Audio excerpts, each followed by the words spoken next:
François Mongisard nous fait l'honneur d'être présent ici ce soir, en dépit des circonstances atmosphériques et autres. Et il va nous parler de ces Français qui gouvernèrent le monde, un sujet énorme, je viens de m'en apercevoir dans les minutes qui précèdent. Bon, s'il devait réellement dire tout ce qu'il y a là-dedans, même à 5 heures du matin, on n'aurait pas fini. Mais j'ai vu que c'était extrêmement varié, les personnages se succèdent les uns après les autres, et je pense que, après avoir parcouru les quelques centaines de pages qui sont là, on ne peut vraiment qu'être fier d'être français. Je cède la parole à Monsieur François Mongisard. Je vous remercie. Merci aussi au frère Thierry qui m'a fait cette invitation.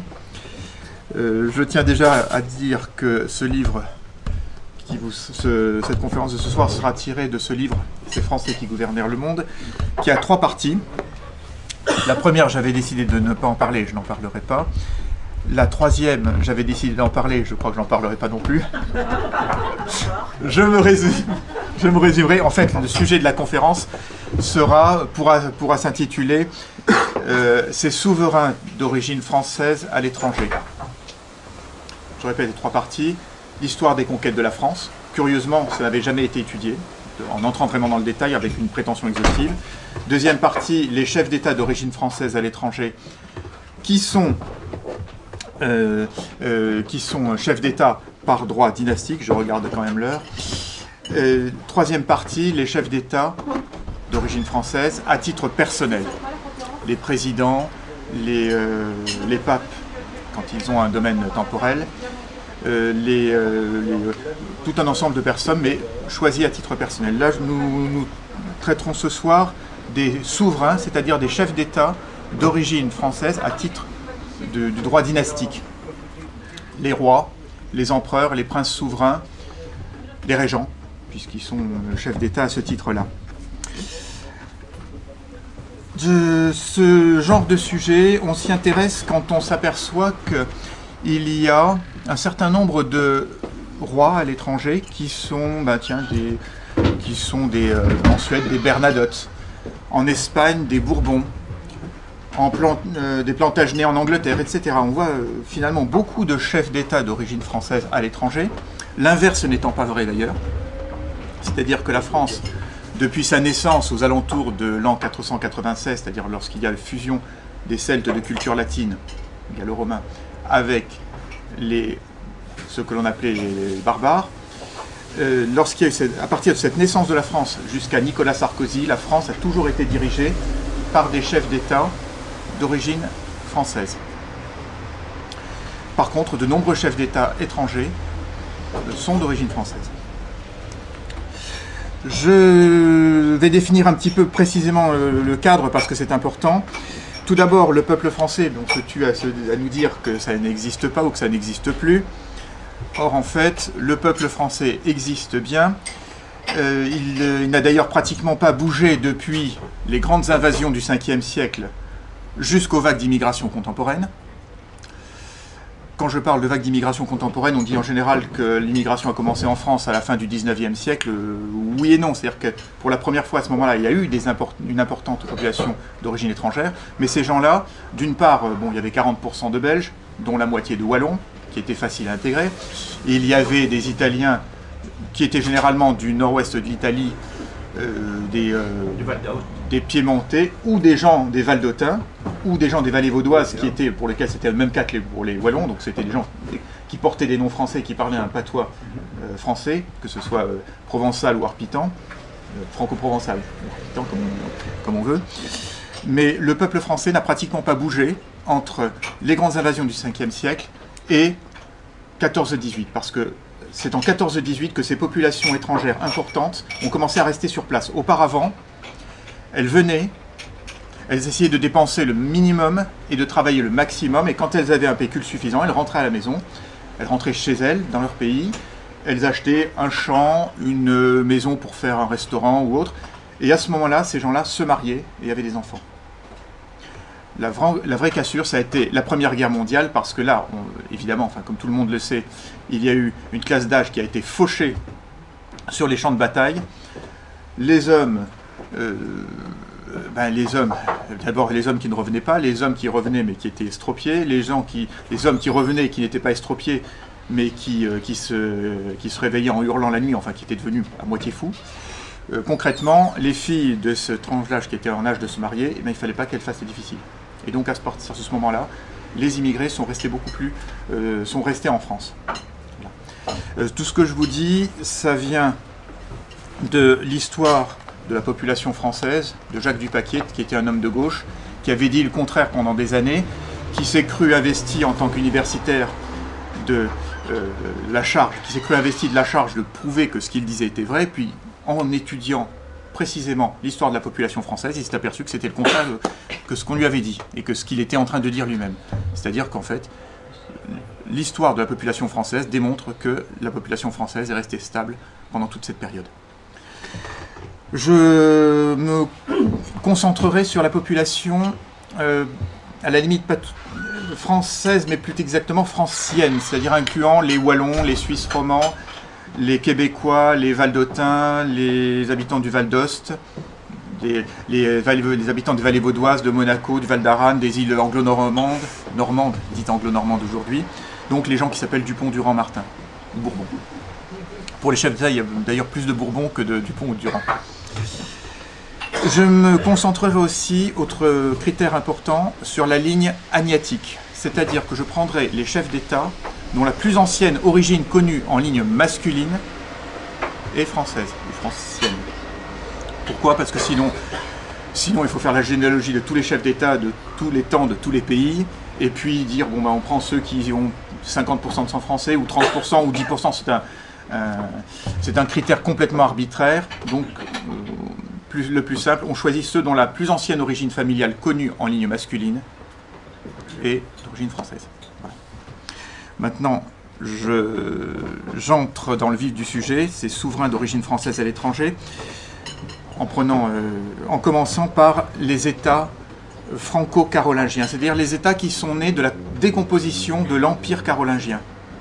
L'Empire de Charlemagne et ses successeurs éclatent, traité de Verdun divisé en 3 parties, la Francie occidentale qui deviendra la France, la Francie orientale qui ressemble un petit peu, pour ceux qui s'en souviennent, à l'Allemagne de l'Ouest, plus une marge importante du côté des pays slaves, et au centre, le territoire de Lothaire, pas la Lotharingie, le territoire de Lothaire, qui va se fractionner en 3 parties, le royaume d'Italie, l'Italie du Nord, au nord des États romains, le royaume de Bourgogne-Provence, qui lui correspond à la vallée du Rhône, vallée du Rhône, qui nous intéresse ici parce qu'il déborde des frontières de la France actuelle sur les régions francophones d'Italie, Val d'Ost, vallée vaudoise, et aussi sur la Suisse francophone, qui était à l'époque nettement plus à l'est, qui était plus grande. Donc ce royaume de Bourgogne-Provence, et puis plus au nord, la Lorraine, Lothringen, Lotharingie, le territoire de Lothaire, Lothaire II, le fils de Lothaire Ier, la Lorraine qui va se diviser en deux, la Haute-Lorraine qui sera la Lorraine actuelle, et l'autre Lorraine, la Basse-Lorraine qui s'appellera ensuite le Lothier, entre la Lorraine actuelle et la mer du Nord. Pour reprendre ces différents États, le royaume de Bourgogne-Provence va être le premier État à avoir comme chef d'État quelqu'un qui n'est plus de la famille carolingienne, un certain Boson, qui est allié aux Carolingiens, mais qui ne fait plus partie de la famille, qui ne fait pas partie de la famille carolingienne. Le royaume de Germanie, ça donnera la Francie orientale, 2 souverains carolingiens, et puis ensuite un fransalien, et puis ensuite cette région sera donnée à des rois saxons.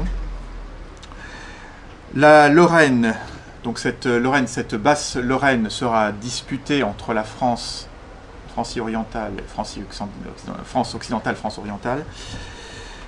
Elle sera généralement gouvernée par des chefs d'État plutôt d'origine française. L'ancien royaume d'Italie, eh bien, il y aura encore quelques Francs qui seront rois à ce moment-là, avant que l'ensemble du territoire, l'ancien territoire de Lothaire, soit avalé par la Francie orientale, par la Germanie, pour donner le Saint-Empire romain germanique. Alors l'intérêt de l'histoire, c'est que un certain nombre de familles sont restées, des familles d'origine française, sont... c'est ouvert? Voilà. On entend le bruit des voitures, c'est peut-être pas... Merci. Un certain nombre de familles sont restées dans ces territoires. Par exemple, en Italie, lorsque Charlemagne est arrivé, il est arrivé d'abord avec une grande armée, et deuxièmement, il a fait savoir que les villes qui ouvriraient leurs portes, on ne touchera pas, et on laissera en place les administrateurs. Toutes les villes se sont ouvertes, toutes les villes du royaume lombard se sont ouvertes, sauf Pavie qui était aux mains du roi, qui lui savait qu'il allait perdre son trône. Mais concrètement, ça veut dire que, contrairement à ce qu'avaient fait les Lombards en arrivant en Italie, où ils ont chassé la noblesse italienne de tous les endroits où ils étaient les maîtres, lorsque les Carolingiens sont arrivés, ils ont laissé en place la noblesse lombarde, ils ont simplement rajouté une noblesse franque, des gens qui étaient là pour les surveiller. Et bien entendu aussi, quand il y a eu des révoltes, eh bien on a fait partir le révolté pour mettre un franc à la place, franc français évidemment. Ça a abouti à établir là-bas un certain nombre de familles. On en parlera plus tard, mais globalement, vous avez notamment les marquis d'Ivray, qui ont donné tout un ensemble de petits marquisats dans la région du Piémont, de la Lombardie. Ça a donné les comtes de Vintimille, on en parlera. Ça a donné ensuite la grande famille des Visconti, les seigneurs de Milan. Ça a donné les comtes de Sienne, avant la République de Sienne. Ça a donné les ducs de Ferrare. Ça a donné tout un ensemble de familles d'origine française qui ont italianisé leur nom, bien sûr, mais qui sont d'origine française, parfois si lointaine. Autre exemple, les Grimaldi, la première maison Grimaldi, pas ceux qui règnent actuellement, qui sont en fait des Polignac, hein, comme chacun le sait, qui ont récupéré le nom de Grimaldi, parce que quand on vous donne le gouvernement d'un État, on peut avoir la politesse de prendre le nom de la famille régnante. Mais les Grimaldi étaient d'origine française également. À l'origine, on le sait par un historien qui a fait des travaux avec des livres qui ont été détruits à la Révolution, mais dont il donne des références. Les livres ont été brûlés, mais il a toutes les références. Des familles françaises, il y en a eu aussi du côté de l'Espagne. La marche d'Espagne de Charlemagne s'est divisée en deux zones. La Catalogne et la Navarre. La Catalogne a été gouvernée par un comte de Barcelone, qui descendait des comtes de Carcassonne. Quant à la Navarre, elle s'est dotée d'un royaume, et les rois de Navarre étaient d'origine... Alors, généralement, on disait des descendants des ducs d'Aquitaine. Certains historiens disent maintenant qu'il est très possible que ce soit des descendants des ducs de Gascogne, mais enfin, que ce soit la Gascogne ou l'Aquitaine, de toute façon, c'était des rois d'origine française. On en reparlera parce qu'ils ont de l'importance. Et puis en Germanie, il y a eu d'autres principautés, notamment les États des Lamarques, qui étaient d'origine bourguignonne. L'ancienne Autriche avec la famille des Babenberg. C'est une famille qui est apparentée aux Robertiens. Ça a donné également des ducs de l'ancienne Autriche, toujours cette famille Babenberg. Le comté de Henneberg, alors ça c'est pas très important, c'est un petit état du sud de la Thuringe, mais aussi la maison de Bavière, Wittelsbach. Et là, c'est une famille qui a régné plus de 7 siècles sur la Bavière, jusqu'en 1871 avec la proclamation de l'Empire allemand. D'ailleurs, à propos de cette proclamation de l'Empire allemand, on doit noter que la maison de Bavière a eu deux particularités. D'abord, elle s'est fait reconnaître le droit, au cas où les Hohenzollern ne seraient plus empereurs d'Allemagne, de prendre la relève. Donc ils étaient la famille qui était juste après les Hohenzollern. Et deuxièmement, le roi de Bavière, vous savez, Louis II de Bavière, le roi romantique avec ses châteaux qui ont servi de base à Walt Disney pour le château de la Belle au Bois dormant, Neuschwanstein ou quelque chose du genre. Ce roi Louis II a refusé ostensiblement d'être présent pour le couronnement de l'empereur d'Allemagne à la Galerie des Glaces de Versailles. Donc il ne pouvait pas faire plus pour s'opposer à l'Empire allemand, Empire prussien allemand. Je signale simplement que les Wittelsbach ont régné non seulement sur la Bavière et sur le petit Palatinat du Rhin, mais aussi qu'ils ont fourni un duc d'Autriche, qu'ils ont fourni 3 empereurs au Saint-Empire romain germanique, 3 empereurs, plus un roi de Germanie. Alors le roi de Germanie, c'était en fait un empereur qui n'avait pas été sacré par le pape, mais il avait le gouvernement de l'Allemagne. Ces rois étant en plus rois de Bohême, la grande Bohême, la Bohême de l'époque, avec la Silésie. D'ailleurs, un des membres de cette famille est le fameux Jean l'Aveugle qui s'est fait attacher à son cheval pour partir, pour se mettre au fin fond au plus fort de la mêlée et mourir en combattant, lui qui était aveugle. Il a tué d'ailleurs plutôt les gens autour de lui qui essayaient de l'aider que les ennemis, mais enfin peu importe. Tout ça, ça vient de cette famille. Il y a eu aussi 4 rois de Suède, et notamment le brillant Charles XII, qui a fait parler de lui en Pologne et jusqu'en Ukraine, jusqu'au premier roi de Grèce, de la Grèce libérée des Turcs, qui faisait partie de cette famille. Vous voyez donc que ces familles qui sont parties dans un certain nombre de pays à l'époque carolingienne ont une importance jusqu'au XIXe siècle en fait. Autre famille importante, la famille de Franconi. La famille de Franconi, alors c'est une famille dont Chazot de Nantigny, qui est un généalogiste reconnu comme sérieux de façon assez universelle, dit qu'il descendrait d'un comte de Paris, un certain Bégon ou Rogon, le nom n'est pas très stable, mais en tout cas un comte de Paris, qui a donné naissance à cette maison de Franconi. La maison de Franconi qui a donné notamment 2 familles, la famille des empereurs saliens, empereurs du Saint-Empire romain germanique, et la maison de Nassau. Cette maison de Nassau qui va s'étendre jusqu'au XXe siècle d'ailleurs. La maison des empereurs saliens, elle a régné à peu près pendant un siècle sur le Saint-Empire romain germanique. Le Saint-Empire, donc vous imaginez les deux parties orientales de l'Empire de Charlemagne, donc tout sauf la Francie occidentale qui deviendra la France. Ça, plus des rois qui ont été rendus vassaux de cet empire, les rois de Pologne, rois de Bohême, rois de Hongrie.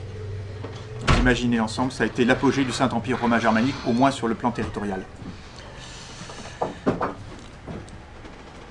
Deuxième famille importante de cette maison de Franconi, la maison de Nassau.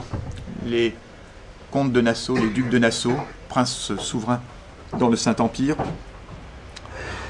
qui ont eu pas mal qui ont assuré de petites régences un petit peu dans pas mal d'États, et qui ont donné aussi, je dirais en grande partie, qui ont donné la famille des Statouders des Pays-Bas, de Hollande. Cette famille, qui est devenue des Statouders, qui sont devenus Statouders héréditaires, puis rois de Hollande, avec l'Empire hollandais, je ne développe pas, c'est assez connu, l'Empire hollandais qui a pris un certain nombre de territoires sur la trace des Portugais, avec comme cœur de l'Empire l'Indonésie, et avec des comptoirs en Inde, en Afrique, plus des territoires qu'ils ont été obligés de rendre aux Portugais, parce qu'ils avaient profité de la faiblesse du Portugal qui avait été envahi par l'Espagne. Les colonies étaient laissées un petit peu à elles-mêmes, donc les Hollandais se sont jetés dessus. Lorsque le Portugal est redevenu indépendant, il a pu récupérer certaines colonies, comme le nord du Brésil, comme l'Angola. D'autres sont restés dans le giron des Hollandais, et notamment l'Indonésie ou certaines régions d'Amazonie. Et puis certains territoires que les Portugais n'avaient jamais eus, et je pense notamment à l'Afrique du Sud, qui ont été colonisés par les Hollandais sous le règne de la famille de Nassau. La famille de Nassau qui a donné d'ailleurs aussi Guillaume le Taciturne, qui a été le pire ennemi de Louis XIV, roi d'Angleterre, roi de Grande-Bretagne. Les Irlandais s'en souviennent encore. Je ne sais pas s'il a dépassé Cromwell dans l'horreur de ce qu'il a fait en Irlande, mais en tout cas les deux se tiennent bien. Je crois que Cromwell a une petite longueur d'avance quand même dans la cruauté. Oui, la mer Rouge. Il y a tant et tant de choses à dire. Voilà. Bon, je passe là-dessus. Le deuxième, autre chose importante, autre chapitre important, les États croisés. Là aussi, grande source de chefs d'État d'origine française. Les croisades ont été largement le fait de Français. Quand on parle des États croisés, on parle en général en regardant une carte des 4 États qui ont été créés au départ. Le royaume de Jérusalem, depuis la mer Rouge, depuis Eilat sur la mer Rouge jusqu'à Beyrouth à peu près, avec une tranche de la Jordanie. La ville d'Amman, la capitale de la Jordanie, était incluse dans le royaume de Jérusalem. Le comté d'Édesse qui s'enfonçait à l'intérieur du bloc musulman, qui a été le premier État croisé créé, qui a été le premier à disparaître, qui était donné à la famille de Rethel. La princée d'Antioche, qui a été prise par les Normands de Sicile et qui a ensuite passé à la maison de Poitiers. Et puis le petit comté de Tripoli, qui a été l'État constitué par Raymond de Saint-Gilles, Raymond IV ou Raymond VI, selon la façon de compter. Saint-Gilles, comme l'appelaient les musulmans. Un personnage très attachant d'ailleurs. Bref, le comté de Tripoli. Alors en général, lorsqu'on parle des États croisés, on parle de ça. Je rajoute que ces États ont débordé de ses limites. Par exemple, l'émirat de Damas a été un protectorat, peu de temps, mais a été un protectorat des croisés. Ça a permis de libérer pas mal d'esclaves chrétiens, quelques croisés, mais surtout des chrétiens orientaux. L'Égypte a été un protectorat franc pendant 1 an, sous le roi Amaury Ier. Ça n'a pas duré longtemps non plus, parce que le roi a été poussé par les barons pour transformer le protectorat en annexion. Ça s'est mal passé, il n'a pas attendu les renforts byzantins, il n'avait pas assez de troupes. Ils ont appelé, du coup, l'émir a appelé Saladin à l'aide, et ça a unifié le monde musulman. Ça a été assez catastrophique, mais en attendant, pendant 1 an, il y a eu des garnisons franques qui tenaient l'Égypte. Il y a eu aussi les expéditions d'un croisé qui est très connu en Orient, qui est sans doute le croisé le plus détesté dans tout le monde musulman, Renaud de Châtillon. Renaud de Châtillon qui a fait 2 expéditions, une terrestre à l'intérieur de l'Arabie, qui s'est enfoncée à l'intérieur de 500 km à peu près à l'intérieur de ses bases. Il a dû revenir parce que ses territoires, son fief a été attaqué. Deuxième expédition, une expédition maritime cette fois-ci. Il a amené des bateaux démontés qu'il a remontés sur la mer Rouge et qui ont tenu la mer Rouge pendant 1 an, avec des descentes de tous les côtés. Côté Égypte, côté Soudan, côté Arabie. Il est descendu jusqu'à Aden. Aden, sur l'océan Indien quand même. Dont il a rançonné les cataclysmes dans le monde musulman. Des infidèles qui étaient juste à côté des villes saintes de la Mecque, de la Mecque et Médine, c'était une catastrophe. Lui a pu revenir, certains malheureusement certains croisés sont restés un peu plus longtemps. Ils ont essayé de passer le Hedjaz avec des guides arabes et finalement ça s'est mal terminé. Mais ce que je veux dire par là, c'est que les croisés sont largement sortis du cadre de leurs frontières. Et je ne parle pas des croisades suivantes que tout le monde connaît, en Égypte ou à Tunis avec Saint-Louis. Enfin bon, je passe rapidement, d'autant plus que le temps passe rapidement. Je voudrais... On rajoute... Pardon ? 60 secondes par minute. Oula. Je rajoute des royaumes qui sont souvent rattachés à ces 4 États croisés. Le royaume de Chypre, avec les Lusignans Poitiers, qui ont marqué l'île de Chypre. Et puis, cette famille de Poitiers a également donné 2 rois à l'Arménie, la petite Arménie, vous savez, ce territoire de Cilicie qui est au nord-ouest, toujours du mal avec l'est et l'ouest, ou droite et gauche, ce royaume de Cilicie, et notamment le dernier roi de la petite Arménie, un certain Léon VI, qui a été victime d'une révolte, lui qui était considéré comme un roi étranger. Ça a permis aux musulmans de prendre l'État. Lui-même s'est réfugié finalement en France. Pour la petite histoire, c'est le seul roi étranger entre guillemets, puisqu'il était de la famille de Poitiers, à être enterré à Saint-Denis. Tous les autres sont des rois de France, pas lui. Enfin, c'est en français. Insistance aussi sur un épisode un petit peu moins connu qui est rattaché en fait à la 4e croisade. Je vais vous dire comment. C'est une régence de l'Empire byzantin. En 2 mots, le Basileus, empereur de Byzance, veut mettre dans son giron la princée d'Antioche. On scelle l'alliance en faisant épouser au Basileus une certaine Marie, fille du prince d'Antioche. Marie d'Antioche devient Basilissa, impératrice de l'Empire. Elle était jeune, elle était belle, elle était plus jeune que son mari meurt avant elle. Leur fils est jeune, elle devient régente. Et là, problème. Marie d'Antioche est catholique. L'Empire est orthodoxe. C'était en 1180 tout court, en 1182, révolte générale des orthodoxes, lynchage dans les rues des catholiques, des catholiques qui se font écharper, brûler vifs sous les encouragements du clergé orthodoxe. Quelques milliers de survivants sont vendus comme esclaves aux musulmans. Et parmi ces catholiques victimes de ce pogrom, beaucoup de marchands italiens et notamment beaucoup de marchands vénitiens. 20 ans plus tard, c'est la 4e croisade. J'ai eu l'occasion de le dire à Volkov, qui ressortait la tarte à la crème des orthodoxes en bataille contre les catholiques.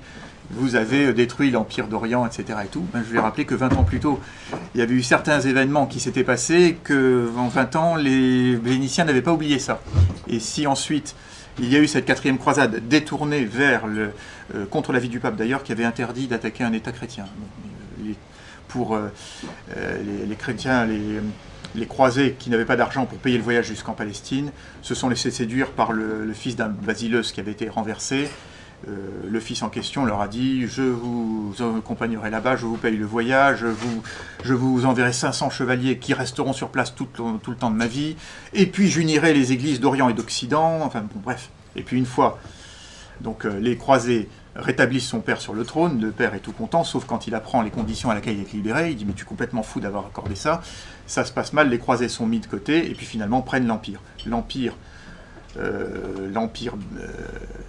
latin d'Orient, cet Empire latin va durer une 60aine d'années. Ce sera des chevauchés, ce sera des villes prises et reprises, ça se resserrera, il y aura des royaumes qui vont être créés autour, le royaume de Thessalonique, la princée d'Achaïe, donc en fait le Péloponnèse, le duché d'Athènes. Concrètement, ce qu'il en restera, c'est que pendant plus de 2 siècles, il y aura des barons francs qui vont régner dans le sud de la Grèce, dans le duché d'Athènes et dans le Péloponnèse, l'Achaïe comme on disait à l'époque. Enfin, ça a été une période qui a maintenu une présence française quand même très importante dans un endroit auquel on ne s'attend pas forcément. Je passe. Oui, je passe aussi d'ailleurs. Bon, il faut parler maintenant après les royaumes, les États carolingiens, après les États croisés. On peut parler des royaumes capétiens, et notamment les couronnes étrangères des rois de France. Les rois de France, chacun sait qu'ils ont été rois de France et de Navarre. Et de Navarre, ça depuis Philippe le Bel. Il y a eu d'autres couronnes qui ont été sur la tête de rois de France. Je dis roi de France en tant que roi de France. Hein. Je ne parle pas d'Henri III, roi de Pologne, je ne parle pas d'Henri VIII en Angleterre, je parle simplement des rois de France en tant que tels. On peut parler notamment de Gênes, de la ville de Gênes, de la République de Gênes, qui s'est donné 2 fois à des rois de France, parce qu'il y avait l'anarchie. Donc on a cherché à rétablir l'ordre. Pour rétablir l'ordre, il fallait quelqu'un qui ait une certaine autorité. Il y avait le choix entre l'empereur ou le roi de France. Ils ont préféré le roi de France, il était quand même un peu moins proche. Donc ils ont donné la gouvernance de Gênes à Charles V. Charles V qui a envoyé un certain Boucicaut. Boucicaut n'était pas connu pour être un doux. Il a pris quelques villes jusqu'en Toscane. Il a obligé le duc de Milan à se reconnaître vassal du roi de France. Disons qu'il s'est fait diversement apprécier, plutôt moins que plus. D'ailleurs, il a fini par se faire éjecter. Mais quelques temps plus tard, c'est sous le roi Charles VII, Gênes s'est à nouveau donné au roi de France. Gênes, la République de Gênes, avec son empire maritime, c'est-à-dire la Corse, une bonne partie de la Sardaigne, des îles dans la mer Égée et surtout des îles en mer Noire avec le sud de la Crimée. Vous voyez, quelque chose d'assez important quand même. L'autre couronne du roi de France, Philippe VI, qui a été roi titulaire d'Aragon par déposition du roi d'Aragon par le pape. Il est resté sur place d'ailleurs. Je passe sur les titres que les rois de France ont eus pendant les guerres d'Italie, duc de Milan, roi de Naples, ça c'est connu, c'est archi connu, donc je passe rapidement. Je rappelle simplement que Charles V a été également suzerain de Castille, c'est-à-dire que un roi de Castille qui avait été chassé de son trône a demandé de l'aide à la France en disant que s'il était rétabli sur son trône, il se reconnaîtrait vassal du roi de France. Le roi de France lui envoie du Guesclin avec ses grandes compagnies qui écumaient la France. Il a été rétabli sur son trône et il a reconnu la suzeraineté du roi de France. Voilà. Chose un petit peu oubliée aujourd'hui. On peut parler d'Henri IV qui a été régent de Savoie, la Savoie qui à ce moment-là débordé sur l'Italie avec le Piémont. et même sur la Suisse romande. On peut parler de Louis XIII à qui la Catalogne s'est donnée, parce qu'il ne supportait plus les lois espagnoles, déjà à l'époque. Certaine actualité, je crois. Louis XIII qui a reçu le protectorat de Trèves, de l'épiscopat de Trèves. Louis XIV à qui on a proposé 2 couronnes, une qu'il a acceptée, la couronne de Sicile, en pleine révolte, la couronne de Croatie qu'il n'a pas acceptée, que des nobles croates lui avaient proposé, qu'il n'a pas accepté, mais surtout, bien entendu, il y a on en parlera plus tard.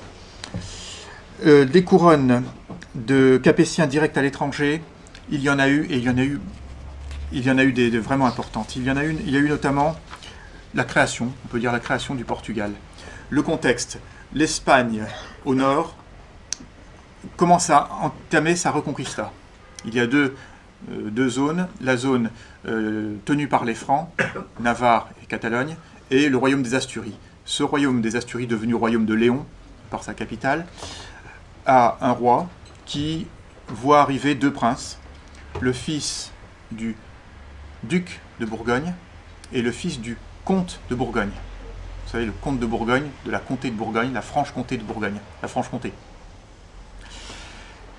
Ce roi n'a pas de fils, il n'a que des filles. Et l'un de ces 2 princes va épouser l'une de ses filles à qui il va donner une ville, Porto, avec le titre de comte, un bout de terrain autour, à charge pour lui d'étendre son domaine en allant vers le sud, en conquérant le territoire sur les musulmans. Son fils est proclamé roi de Portugal sur le champ de bataille, 1139.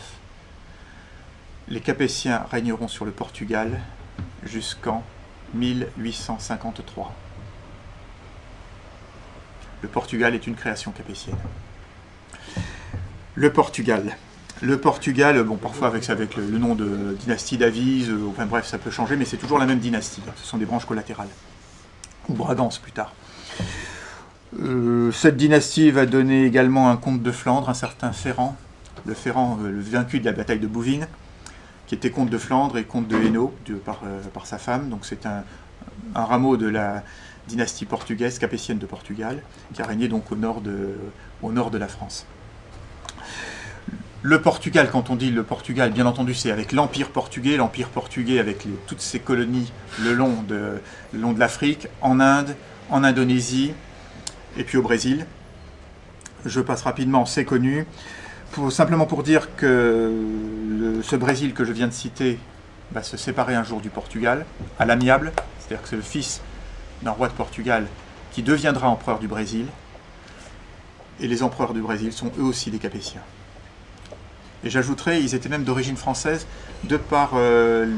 en ligne masculine, telle qu'on l'a vu, mais également en ligne féminine, puisque leur mère était des Bourbons. C'était donc des rois pleinement français, en tout cas largement français, issus de familles françaises par ligne maternelle et paternelle, qui sont devenus les empereurs du Brésil.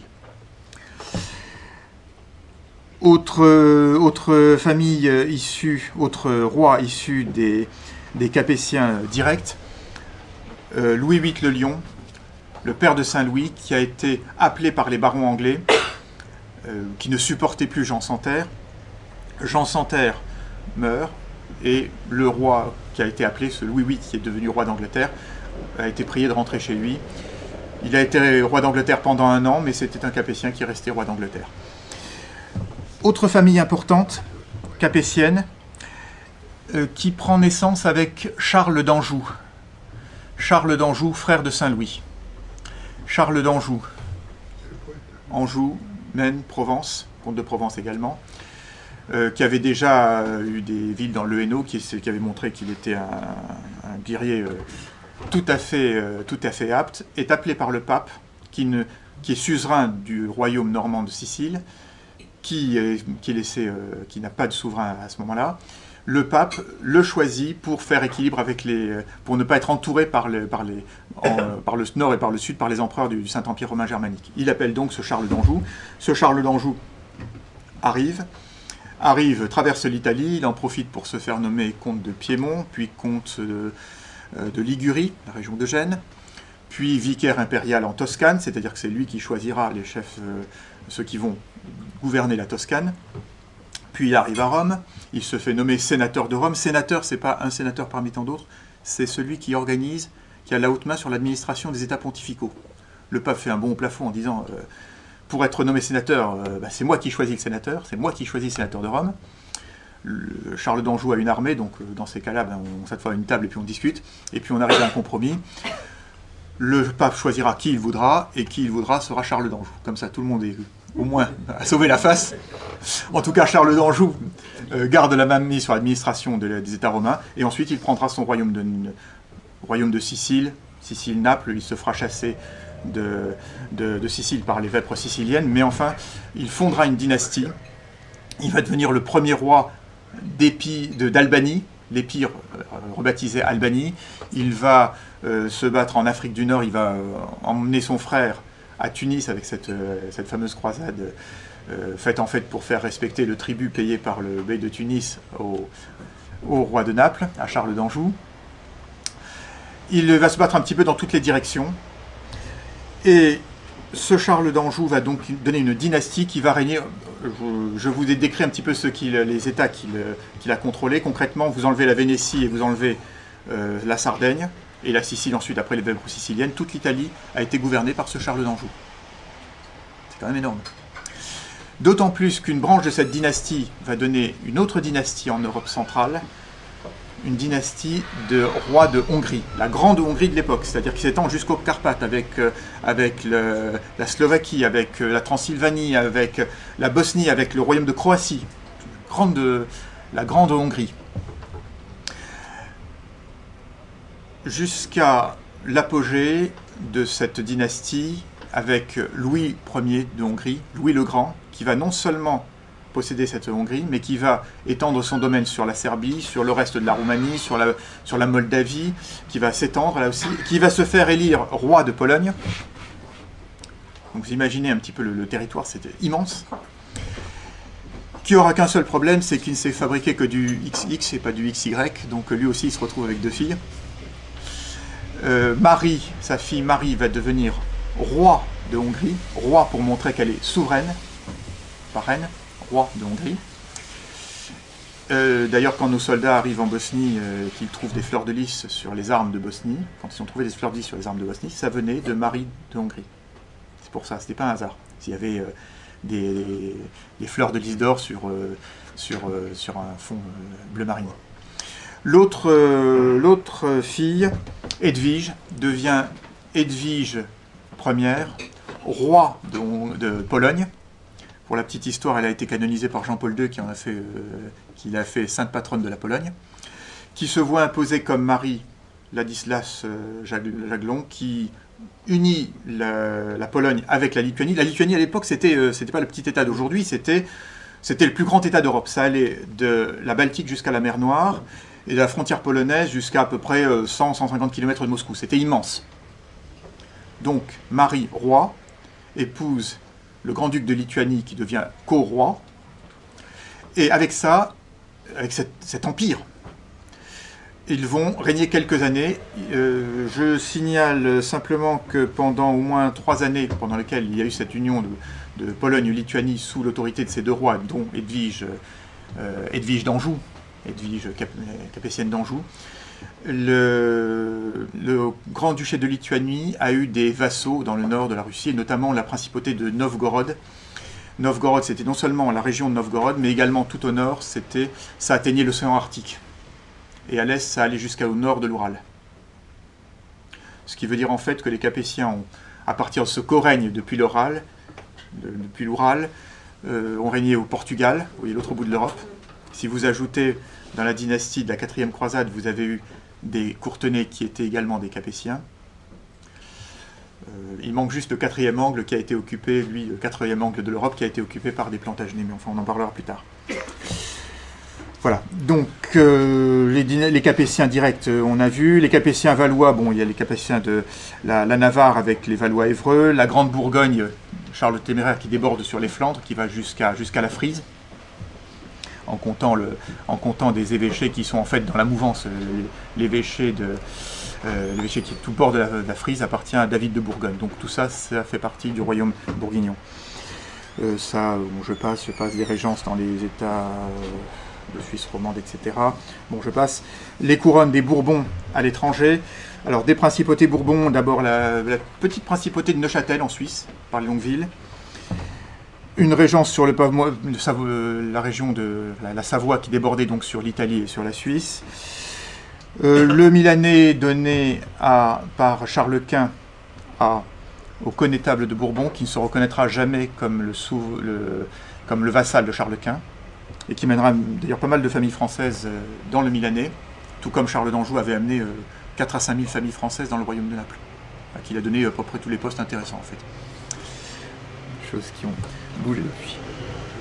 Je cite les Bourbons de Bhopal, vous savez, cette branche des Bourbons laissée en Inde, qui se dit descendante du fils du connétable Bourbon, qui aurait été emmené captif, qui serait allé jusqu'en Inde, et qui aurait reçu un fief, et dont les descendants se seraient maintenus jusqu'à ce jour. Aujourd'hui, il y a un avocat qui est descendant de cette famille, qui ne prétend à rien d'ailleurs, et qui dit, voilà, ma famille dit que nous descendons des Bourbons.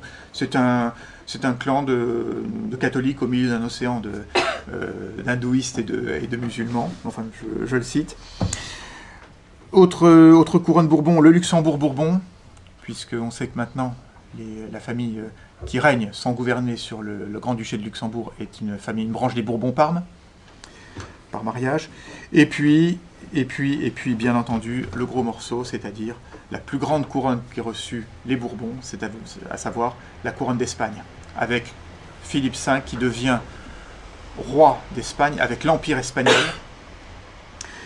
qui devra consolider son trône avec quelques difficultés.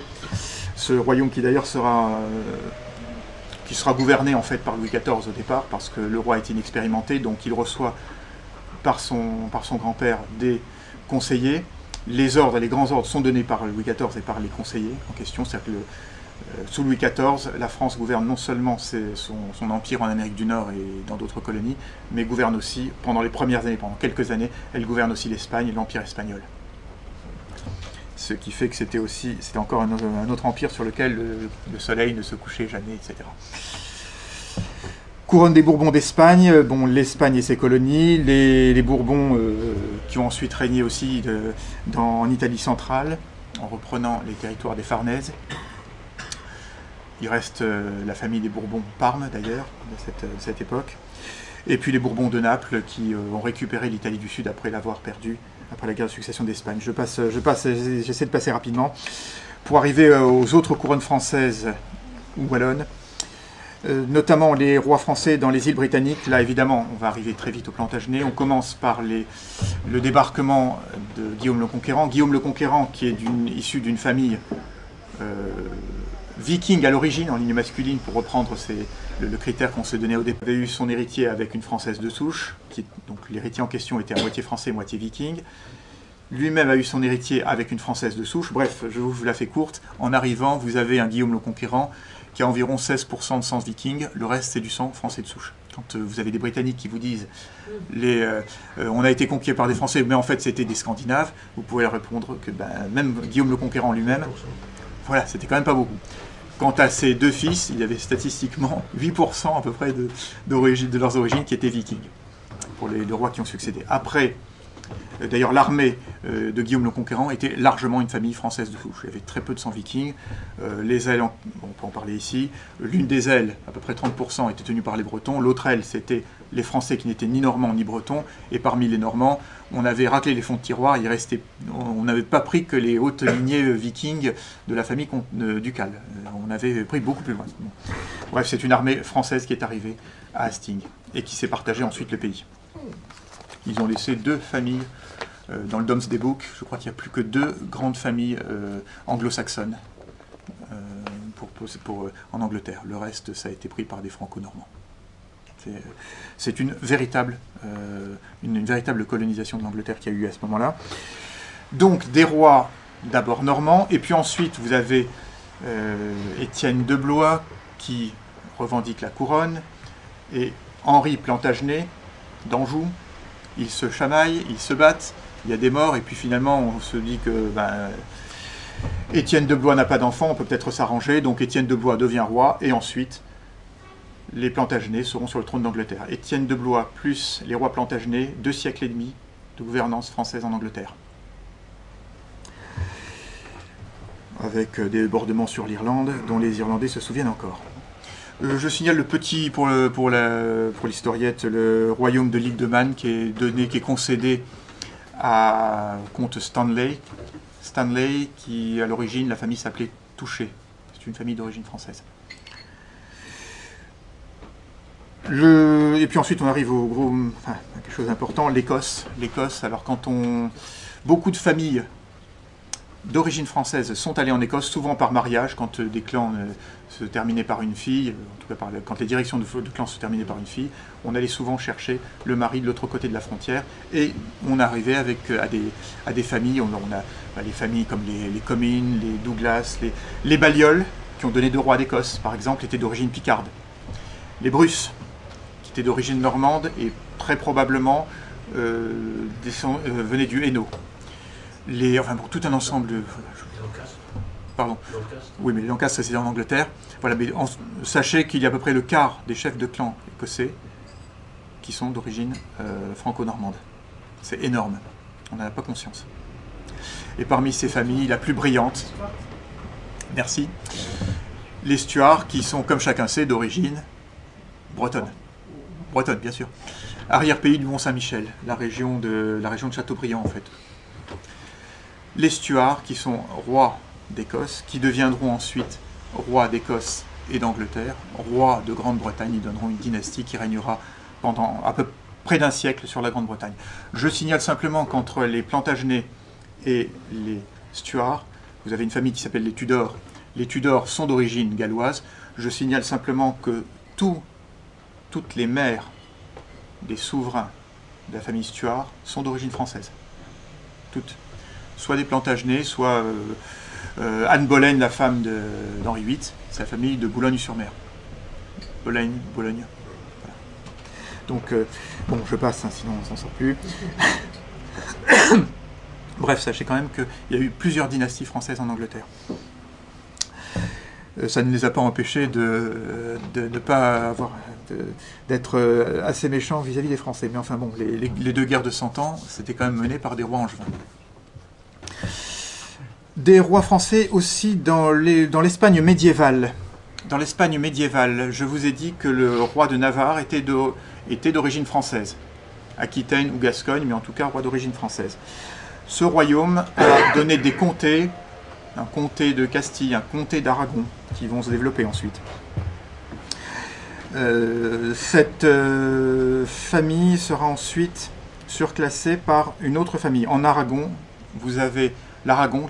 L'Aragon aura d'abord, le royaume d'Aragon aura une première famille, donc qui est la famille de Navarre. La deuxième famille, aura d'abord cette famille des comtes de Barcelone, qui étaient descendants des comtes de Carcassonne.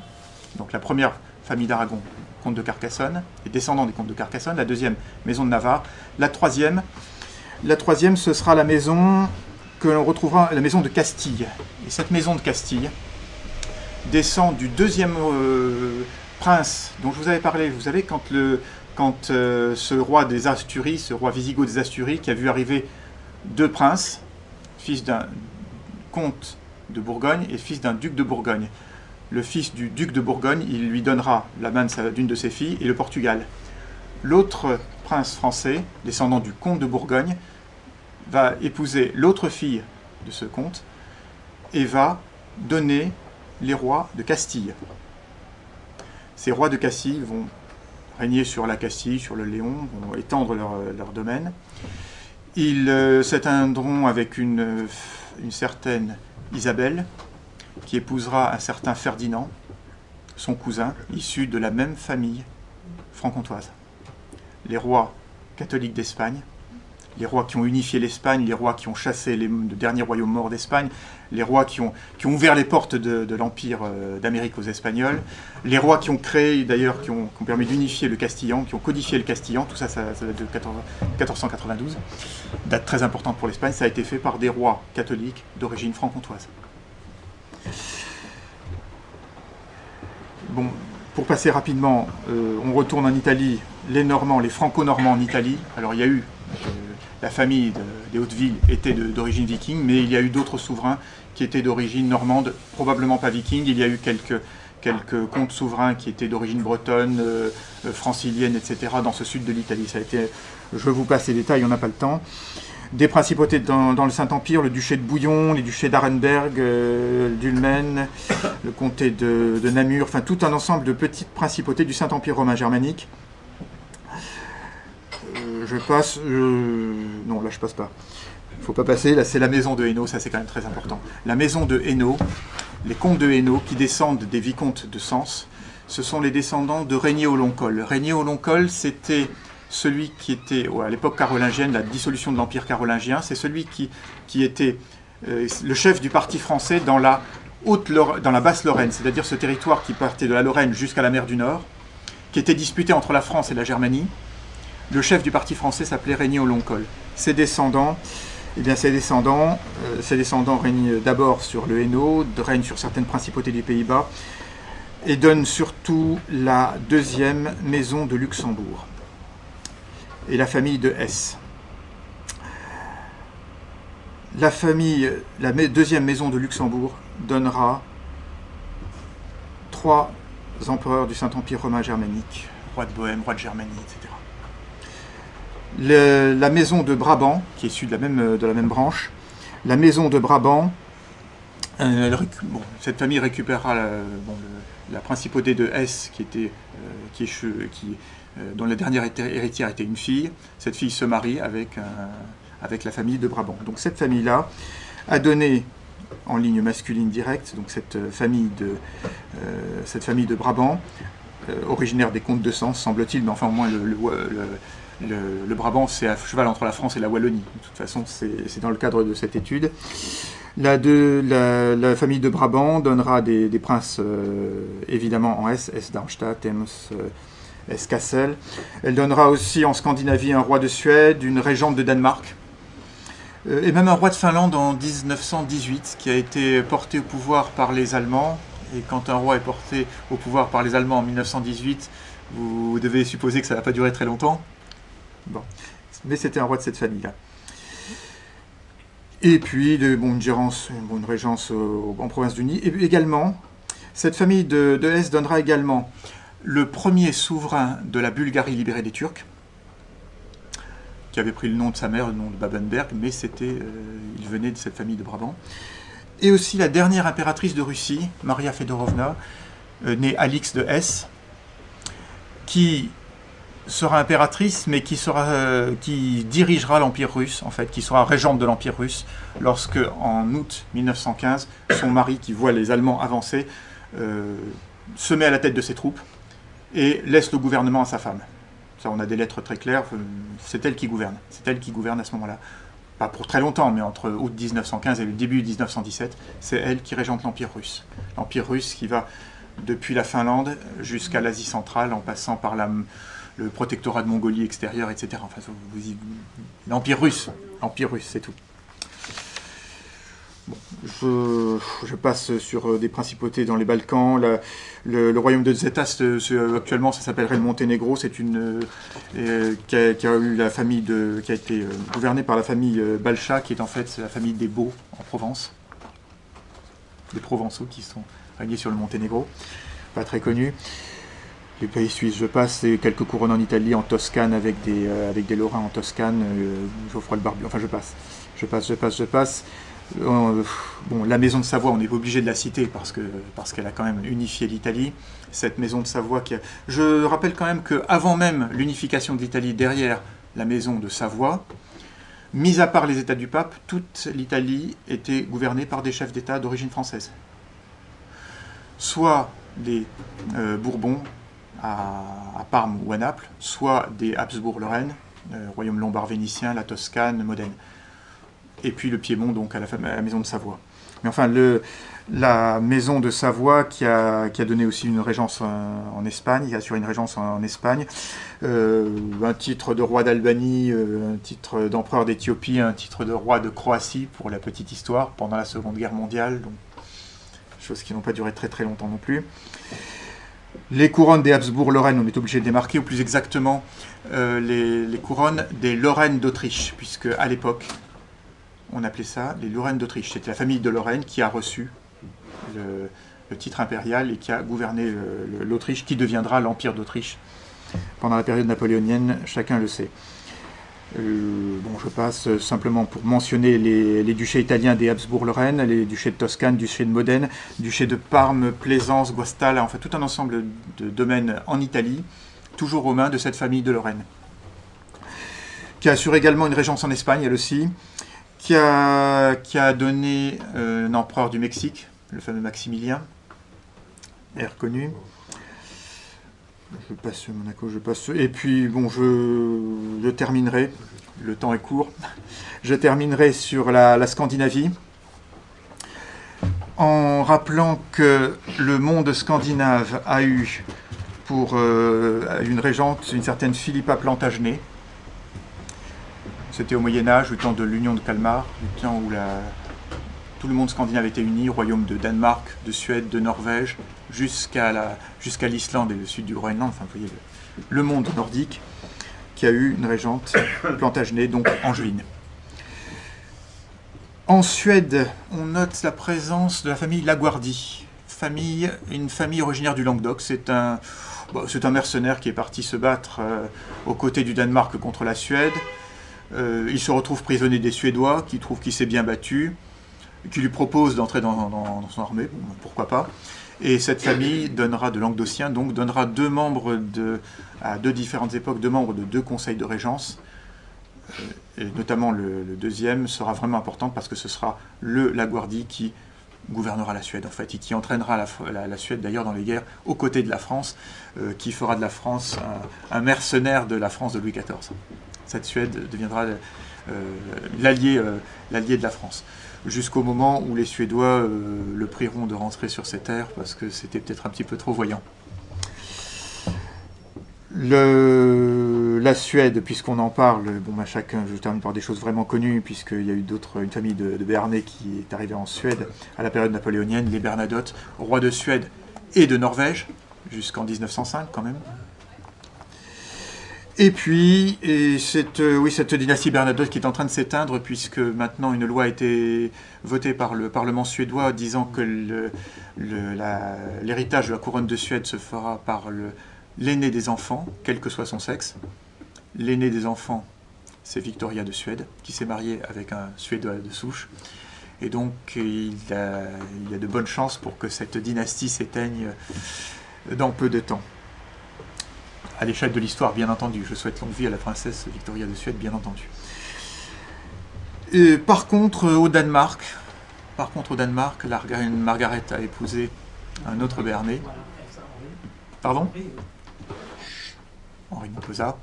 Donc il y a de bonnes chances pour que les Montpezat, par contre, prennent la couronne de Danemark. D'ailleurs, le prince héritier est présent lors des conseils des ministres lorsque sa mère est appelée à l'extérieur. Voilà. Bon, c'est un survol très rapide. Je n'ai pas parlé de la deuxième partie dont je pouvais parler parce que ce serait vraiment trop tard, bien évidemment. Tant pis, j'aurais traité une seule partie de ce livre, tant pis.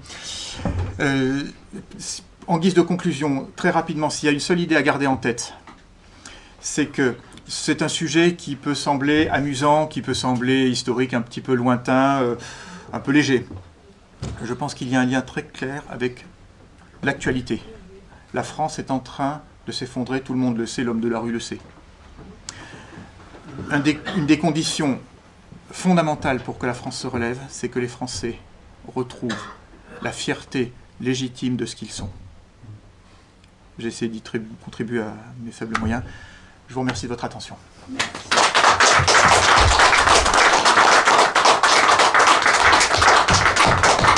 Quel est l'éditeur du livre ? Terre amarrée. Ah, d'accord. Édition Terre amarrée. éventuellement, s'il y a quelques questions, on n'a pas pu... Pardon, oui, allez-y. Oui, alors vous avez parlé des familles royales. Oui. Mais il y a aussi des chefs d'État actuellement qui sont d'origine française. Je pense à la présidente du Chili, Michel Bachelet, qui est d'origine française. d'origine bourguignonne. D'origine bourguignonne. Voilà. Et sans Pinochet. compter- Pinochet, autrefois, oui, d'origine bretonne. Oui. Sans compter aussi des présidents africains. Je pense à Senghor ou Abdoulaye Wade. Bon. Oh, non, mais qui ont des liens très, très forts avec la France. Qui ont eu des liens très forts avec la France, Qui ont cela épousé dit. des Françaises. Qui ont eu des femmes françaises. Voilà, disons que c'est un petit peu plus lointain. Par contre, vous avez encore le Premier ministre du Canada. Bien sûr. Vous avez une dizaine de chefs d'État, encore aujourd'hui, qui sont issus de familles françaises. Ça peut être le prince de Monaco, par exemple. Hein. Ça peut être le grand-duc de Luxembourg. Ça peut être le Premier ministre qui gouverne la Belgique, voilà, par exemple. Voilà, une dizaine, oui. Outre Pinochet, il y a également en Argentine Perón. Et puis au Venezuela, Betancourt. Alors, Perón, c'est très discuté. Lui-même se disait d'origine espagnole. Breton. Aussi comme Pinochet. C'est très très discuté. En tout cas, lui se disait d'origine espagnole arrivant en Sardaigne. Mais point d'interrogation. Par contre, Pinochet était bien originaire de la région de Lamballe, d'ailleurs, en Bretagne. Voilà. Son nom vient du mot artichaut. Jackie Kennedy. Jacqueline Bouvier, effectivement. Mais par exemple, le président du Chili a pour mère une Godard, parente du cinéaste. Enfin, je ne l'ai pas compté dans la dizaine de chefs d'État actuels.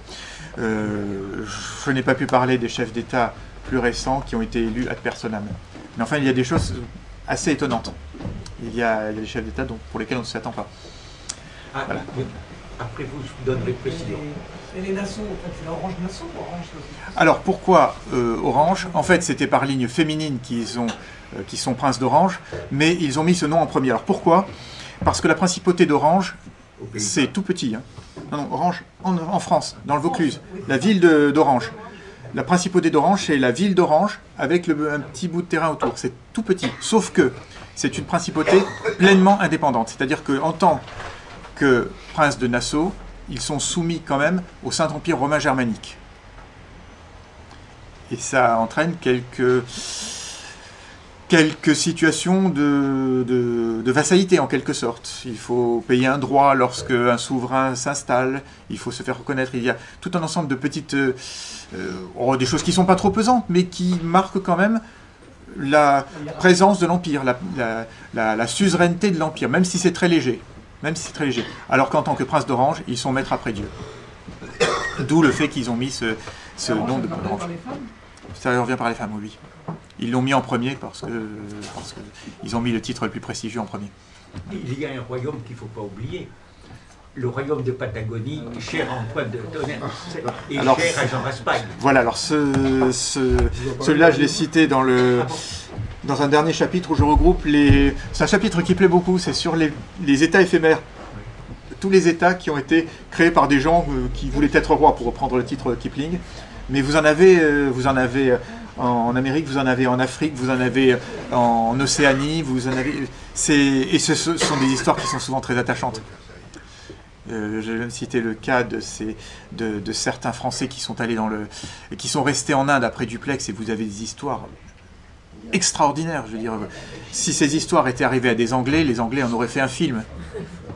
Mais nous, on les oublie. Ben voilà. Jean-Baptiste Chevalier, plus personne ne sait qui c'est. Des gens comme Piron, des gens qui ont eu le comte de Boigne à peine, parce qu'on en a un peu parlé. Mais ce sont des gens qui ont eu des aventures extraordinaires. Ce sont des personnages de romans. C'est fabuleux comme histoire. Avec Madec aussi. Madec, breton, oui. Oui, mais il n'était pas le chef. Il n'était que le nabab. Exactement. C'est pour ça que ce n'est Et pas un vrai chef de d'État. la région de Quimper. Voilà. Ah oui, avec un nom pareil. Par contre, quand vous voyez un homme qui fait une guérilla contre les Anglais pendant 8 mois, qui repousse une armée indienne de 1000 hommes,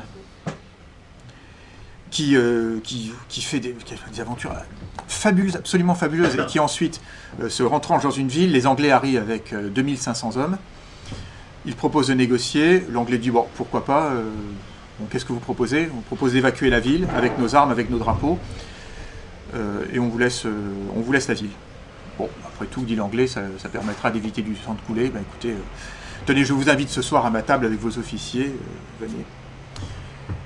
Donc, repas. Et à la fin du repas, après le dessert, l'anglais dit, ben, maintenant, monsieur, il est temps d'évacuer la ville. Veuillez demander à votre troupe, votre armée d'évacuer la ville. Et le Français se lève en disant, mon armée, monsieur, elle est autour de la table. Ils étaient 13.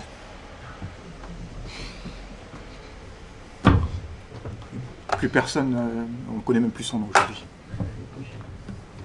Vous l'écrivez, ça, ces amis? Bien sûr. Bon, vous en faites pas aussi. Voilà. Au moment de la Révolution française, j'ai lu que le roi de Suède a tenu une assemblée dans son pays pour aller porter secours à Louis XVI et qu'à ce moment-là, il a été tué par son premier ministre. Qu'est-ce qui explique que le roi de Suède voulait aider le roi De nombreux rois ont dit vouloir aider le roi de France. Oui. Même les Anglais ont dit vouloir aider les rois de France, les bons apôtres. Oui, mais là, il a été Alors, tué il va parce qu'il organiser. voulait vraiment y aller, quoi. D'accord, C'est c'est clair. Fersen Mais qui avait fait ça. Il y avait un rapport avec... parce qu'à un moment, vous avez dit que parmi les rois de Suède, Non, c'était- il y avait eu un Français. Il y a eu des rois de lointaine origine française, oui, mais c'était avant. C'était pas auparavant, oui, Un c'est lien pas vrai. familial. Pardon? C'était pas un lien Non, familial. c'était un lien de... qui se restaurait les monarques s'appelaient mon cher cousin, entre eux, Oui. bien entendu. Un roi est détrôné. Tout le monde sent bien que s'il y a une révolution en France, ça peut donner certaines idées à d'autres personnes, y compris les sujets de son royaume. Donc